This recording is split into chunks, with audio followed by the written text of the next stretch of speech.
Our top story, the St. Louis County executive indicted. This is also an example of why there is such bad behavior in St. Louis County government. New reaction tonight on the election mailers leading to a criminal investigation. Tonight, St. Louis County Executive Sam Page is facing calls for his resignation after a grand jury indicted him on 4 charges, including 2 felonies. Thanks for joining us. I'm Kelly Jackson. And I'm Mike Bush. This all stems from allegations that he used taxpayer dollars to mail out postcards about Proposition B ahead of the April election. 5 on your side's Laura Barcheski is breaking down those allegations. Laura. Mike and Kelly, 2 of these charges are election offenses, alleging Page used public money to print this postcard advocating for the defeat of Proposition B, and then 2 felony stealing by deceit charges connected to more than $35,000 spent on sending out the postcards. From the beginning, St. Louis County Executive Sam Page and the St. Louis County Council have been at odds over Proposition B, which was defeated by voters. It called for allowing the council to remove county department heads. UMSL political science professor David Kimball says Missouri law on ballot measures is complicated. Typically, when there's a measure on the ballot, politicians frequently take a position for or against. We expect them to share their positions on those things.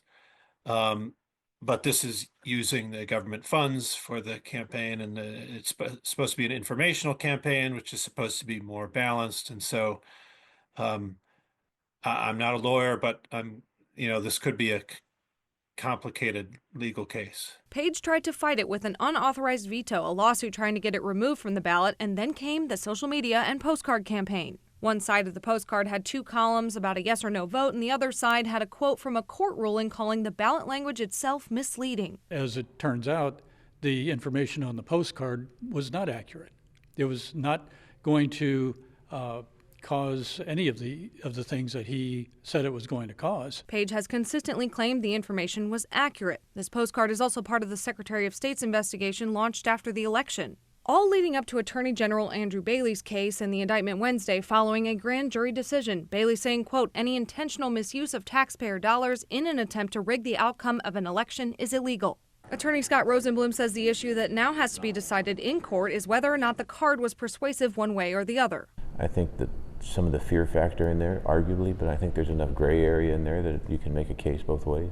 Councilwoman Shalonda Webb called for Page to resign, just as his predecessor Steve Stenger did following indictment. We need strong leadership that's attentive 100% to this county right now. Page said at the council meeting Tuesday he turned over his cell phone but gave no indication he would step down or resign during this investigation. I can't imagine that anyone has done anything wrong.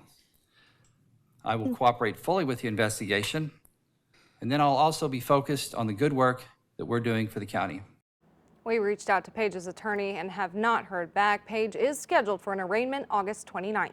And today's indictment marks the 2nd time in 6 years that a St. Louis County executive has faced criminal charges. Steve Stenger, who served before Page, resigned in April 2019 after being federally indicted for steering county contracts to campaign donors in exchange for contributions. Stenger pleaded guilty and was sentenced to nearly 4 years in prison, though he was released after serving approximately 27 months.